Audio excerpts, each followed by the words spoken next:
સુરત શહેર આર્થિક રીતે મજબૂતાઈથી આગળ વધવાની સાથે જ કેટલાક ભેજાબાજો રાતોરાત કરોડપતિ બનવાના સપના સેવી રહ્યા છે અને સાયબર ક્રાઇમ આચરીને લોકો સાથે છેતરપિંડી કરી નાણાં પડાવે છે. ત્યારે સુરત સાયબર સેલ દ્વારા વધુ એક છેતરપિંડીની ઘટનાનો પર્દાફાશ કરવામાં આવ્યો છે, જેમાં દેશભરમાં ભેજાબાજો દ્વારા એકાઉન્ટ ભાડે રાખીને શેર માર્કેટમાં રોકાણના નામે ઘટનાને અંજામ આપવામાં આવ્યો હતો. સાયબર સેલ દ્વારા ધર્મેશ ચોપડા અને હિતેશ ચકલાસિયા નામના બે ઇસમોની ધરપકડ કરવામાં આવી હતી.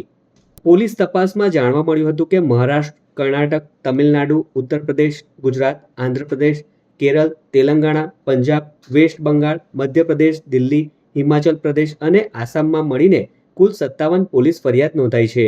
વધુમાં પોલીસે આરોપીઓ પાસેથી 4 મોબાઈલ, અલગ અલગ બેંકના 5 credit card, 7 chequebook, 3 rubber stamp, 2 QR code, 2 bank account ઓપનિંગના ફોર્મ અને 2 પેનડ્રાઈવ જપ્ત કરવામાં આવી છે.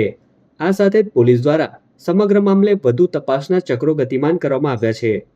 એમાં જે બે અક્યુઝ અત્યાર સુધી અમે લોકોએ ઝડપી પાડ્યું છે, એ બંનેનું નામ છે, એકનું નામ હિતેશ છે અને બીજાનું નામ ધાર્મિક છે. અને એ બંને કરંટ અકાઉન્ટ, મુખ્ય રીતે એ લોકો કરંટ અકાઉન્ટ ખોલાવે છે અને કરંટ અકાઉન્ટ ખોલાવી એક યશ કરીને માણસ છે મુંબઈનું, એમને આપે છે. અને આમાં અમે લોકો એમની પાસેથી 11 કરંટ અકાઉન્ટ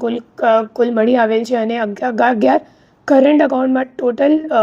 53 કમ્પ્લેન્ટ્સ નોંધાયેલ છે અને 57 કમ્પ્લેન્ટ્સ નોંધાયેલ છે અને 53 કરોડનું ટોટલ ફ્રોડ અમાઉન્ટ છે, જેમાં એ 6 કમ્પ્લેન્ટ છે ગુજરાતનું છે અને બીજા અધર રાજ્યનું પણ છે. એમાં મુખ્ય રીતે અમે લોકોને જોવા મળ્યું કે જે આરોપીઓ છે એમના ફોન ઉપર એક ચાઇનીઝ એપ પણ છે. એ જે ચાઇનીઝ એપ છે એ એક APK ફાઇલ જેવું છે અને એ લોકો શું કરે કે કરંટ અકાઉન્ટ ખોલાવવા માટે જે કંઈક અકાઉન્ટ હોલ્ડર હોય અને એનો નંબર એ લોકો જ્યારે એડ કરે, મતલબ અકાઉન્ટમાં લિંક કરે, તો એ લિંક્ડ મોબાઈલ નંબર ઉપર એ લોકો આ APK ફાઇલ ડાઉનલોડ કરીને પછી જે OTP આવે નેટ બેન્કિંગ યુઝ કરવા માટે, એ તરત જ ઓટોમેટિક રીડિરેક્ટ થઈ જાય એવી રીતની એક ચાઇનીઝ એપ એ લોકો યુઝ કરે છે અને એક નવી રીતની એમો આ કામમાં સામે આવી છે, જેમાં ફક્ત એ લોકો વિક્ટિમ્સ નહીં બટ પોતાના જે